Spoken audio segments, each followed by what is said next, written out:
This is the new 2027 Kia Telluride, and it's beautiful. I also loved the old Telluride, which came out back in 2020, but this truly looks like a high-end luxury SUV with a design that's gorgeous and modernized and sure to be a big hit. The new Telluride is just being revealed for the very first time today, and right now I'm going to take you on a thorough tour of it and show you all of its quirks and features. Before we get started, are you ready for your next cool car? Sell your enthusiast car on Cars and Bids. Trading in your car to dealers means you aren't getting market value for your car, leaving you with less cash for your next fun car. Just look at our recent sales of these cool cars compared to current trade-in value. This is a trade-in offer, and this was the Cars and Bids result. This is a trade-in offer, and this was the Cars and Bids result. This is the trade-in offer, and this is the Cars and Bids result. Get started now on carsandbids.com.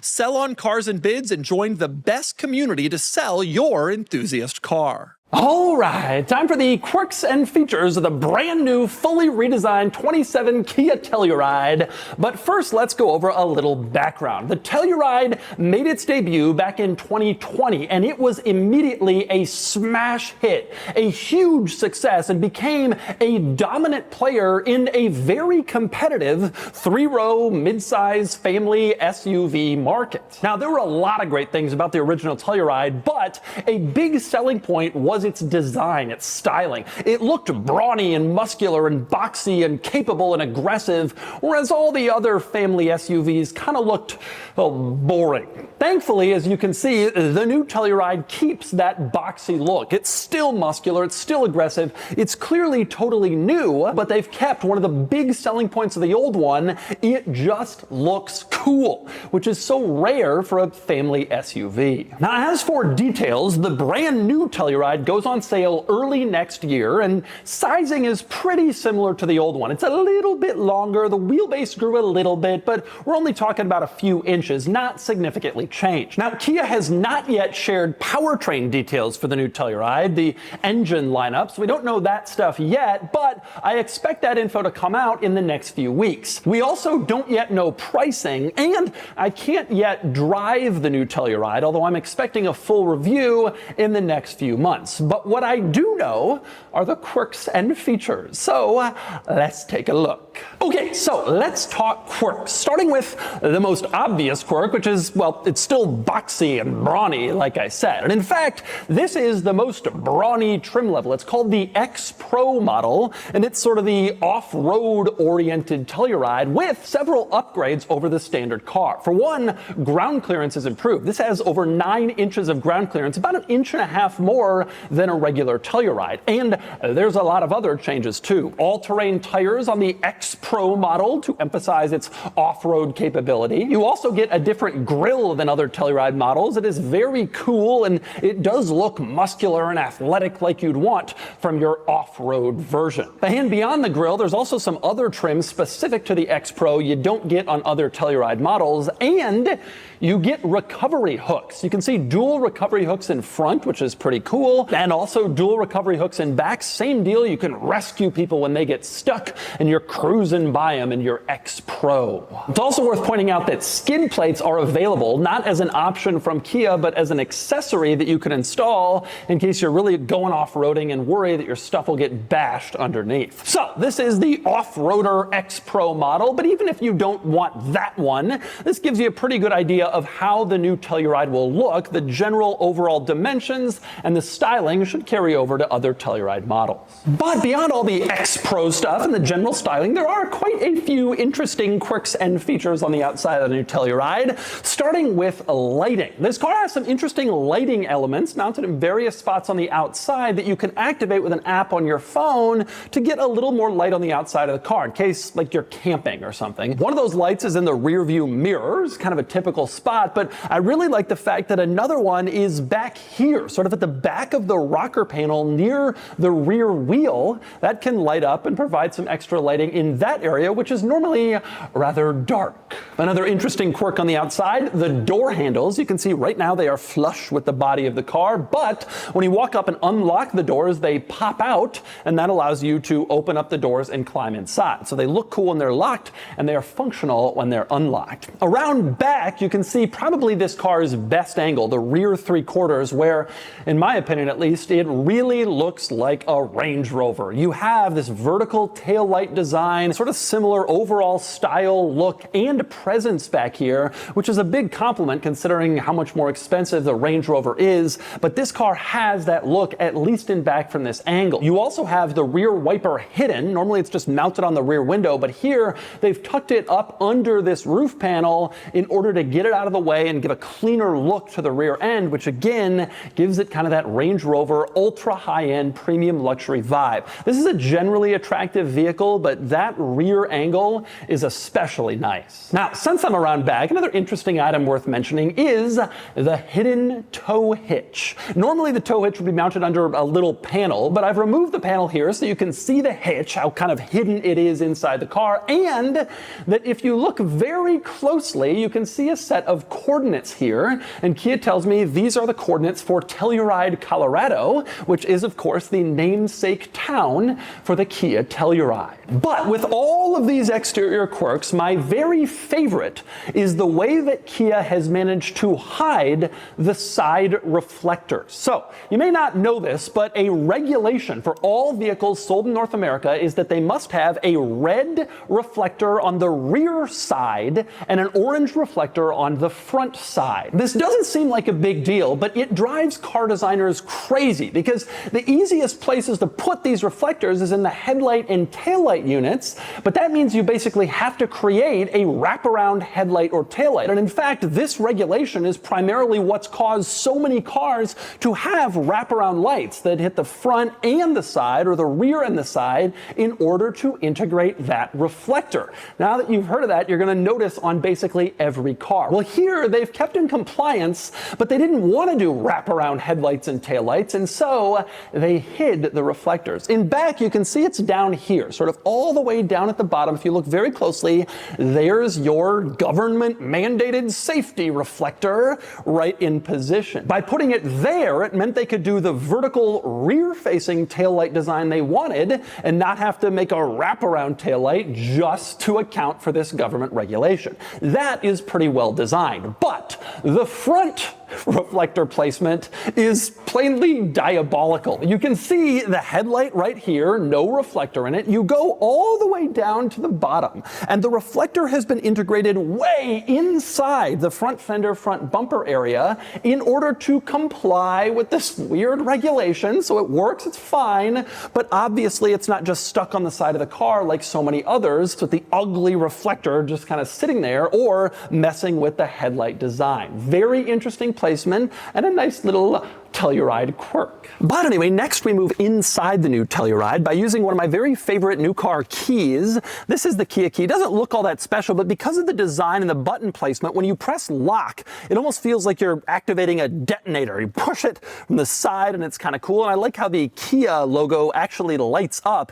to confirm that it's gotten the command that you've just pressed. Kind of cool. But anyway, you climb inside and you get a very impressive interior, which fits with the very nice exterior.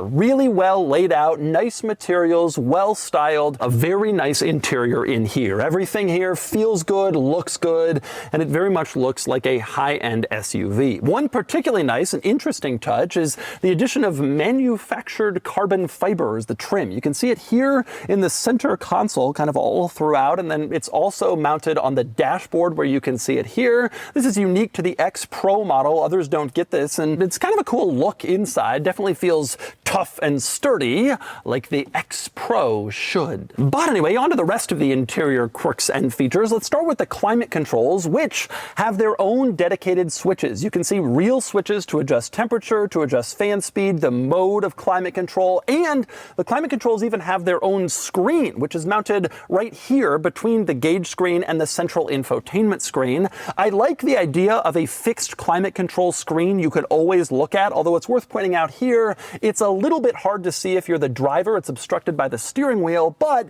nonetheless, it's nice to have it here. And when you make a climate adjustment, it does show up on the main screen as well. Another thing worth pointing out, you also have dedicated buttons for all of your seating controls. So you can see here on the door panel, heated seat, cooled seat. You have your heated steering wheel here. This is your seat massage and then your seat memory settings. A lot of cars are burying this stuff in infotainment menus, but not here. All easily accessible with a physical button on the driver's door panel. Now, the infotainment system in this car is relatively similar to what you see in other brand new Hyundai and Kia models, and it works great. It's very responsive, easy to use, very intuitively set up. It's a great system, and I've loved it in those cars, and I love it here too. And there's a couple new items worth mentioning. For one, the Telluride now has wireless Apple CarPlay and Android Auto as of this model, which is a nice improvement. You also have the ability to preset or to schedule climate control, meaning if you want the climate control to turn on every day at 7 a.m. and you leave for work at 7:30, the car will already be cooled down when you get inside,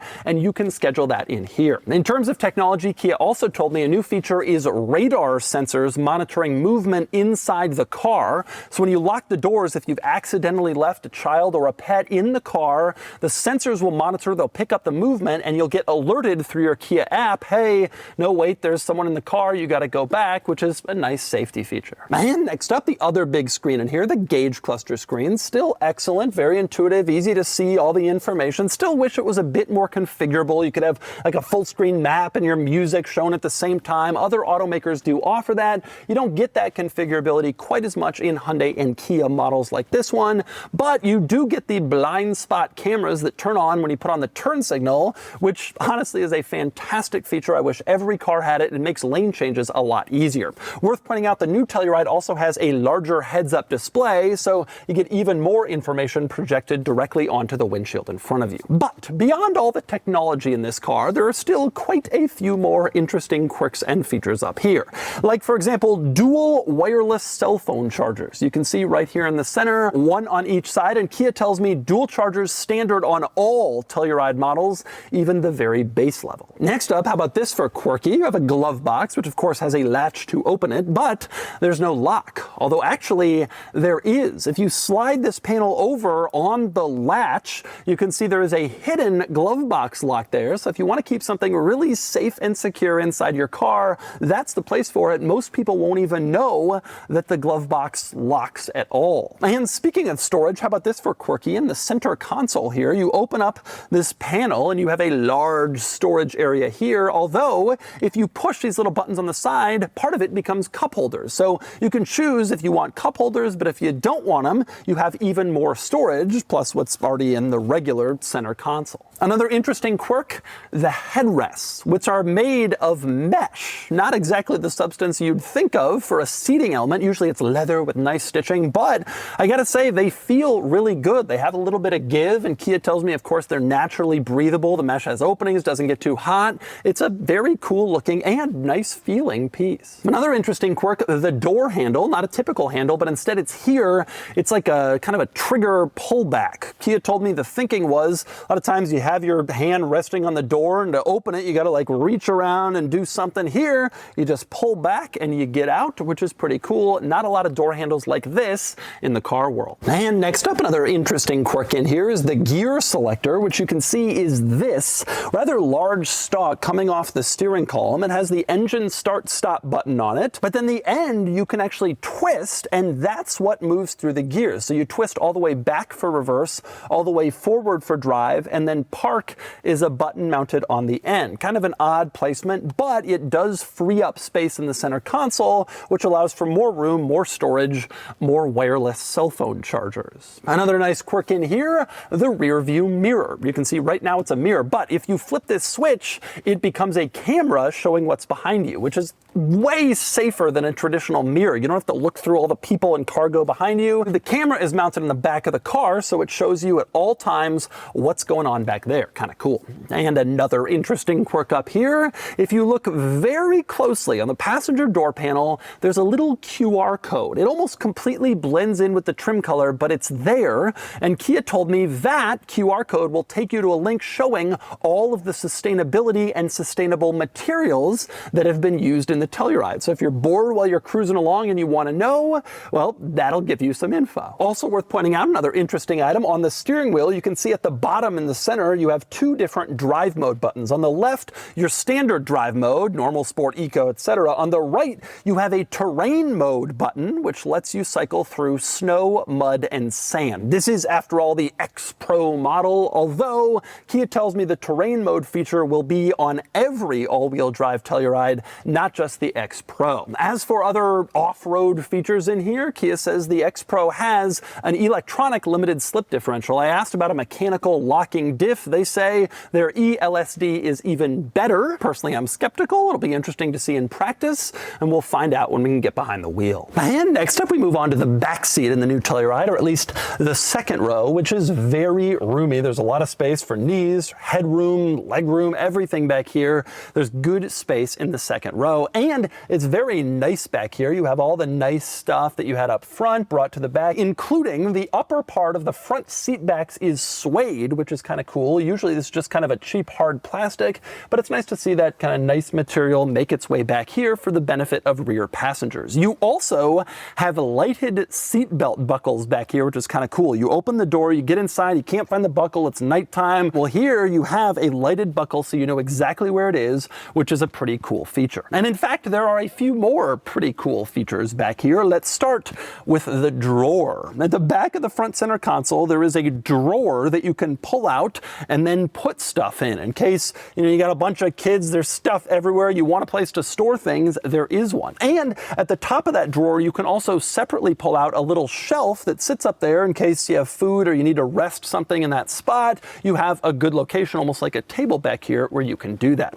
Now, right above the little drawer, you have rear cup holders, two of them as you can see, which are brilliantly placed, easy to access, and always in that place, so you don't have to like drop down a center armrest. They're right there for you. And beyond that stuff, some other nice luxuries back here. You have two individual USB-C ports, one on each side on the front seat back, which is nice. You also have heated and ventilated second row seats, which is a pretty nice luxury touch back here. And you have rear sunshades built into the door panels, the rear windows, which is also nice to have if you have a baby or if you just want to avoid the sun. Also, rear seat climate controls are nice. They're mounted in the ceiling, and you can see them here. It's not just change the fan speed. You can adjust the temperature, the air position, all that stuff from the climate controls here for a completely separate climate controlled zone for the back seat, which is pretty cool. As for the third row, well, accessing the third row is easier than ever. You press this button on the second row seat and it slides forward and folds forward. It tilts, but it preserves its shape,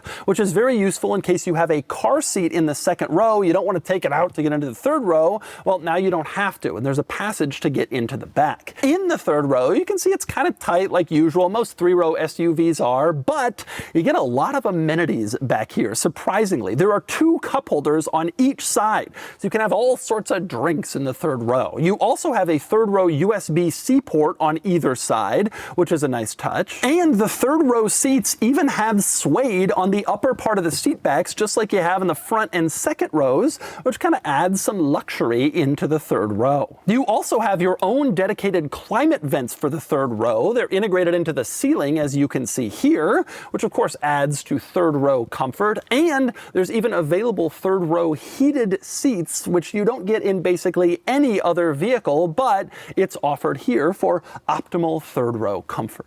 And next up, we move on to the cargo area, and there is a lot to discuss back here. First off, it is shockingly roomy, even behind the third row. For a vehicle the Telluride size, is a pretty good amount of space behind those third row seats without having to put them down is pretty impressive. And in the cargo area, you will also notice a power port, a household style power port, which is always nice to have inside a car for tailgating or for charging devices, whatever. Nice to see that here. Over on the other side of the cargo area, you have a cigarette lighter style outlet in case you have accessories that use that. So you get both options back here, which is nice. Now, as for the third row seats, they do not power automatically fold down, but frankly, sometimes I think it's better to do manual because it's just so easy. You have a strap here, you push, and the seat has folded down. You want to bring it back up, you just lift up the strap, and the seat comes back up. It's way quicker than the power folding seats to get those seats down or back up. And next up, there's a rather interesting quirk the new Telluride has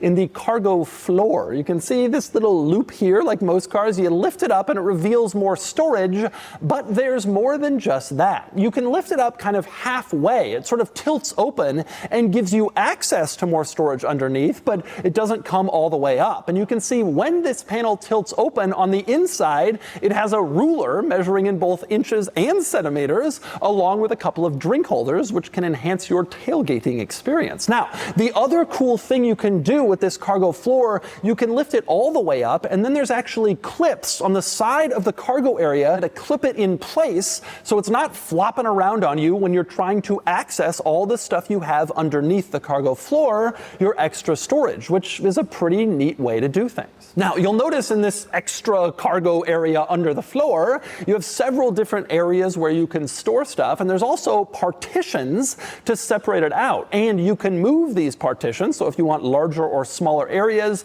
you can do that. And if you want the partitions gone completely, there's a space over here where you can just sort of put them away, which is kind of nice. But my very favorite cargo area party trick of the new Telluride is undoubtedly the light on the inside of the tailgate, which shines down when you open up the tailgate to illuminate everything back here. You're loading, you're unloading in the dark. It's nice to have that light. You can turn it on, which frankly would be more than enough, certainly useful, but there's more than just that. You can also change the lighting temperature, the warmth, the color of the light, various different settings there, and you can even adjust the brightness. So if this light isn't quite bright enough, you slide your finger on the control panel and it brightens up to give you even more lighting, which is a pretty nifty feature inside the tailgate. As for powertrains, like I mentioned, Kia has not yet announced the powertrains, although that info will be coming in the next few weeks. We could speculate, but one interesting thing is they told me the powertrains will not be identical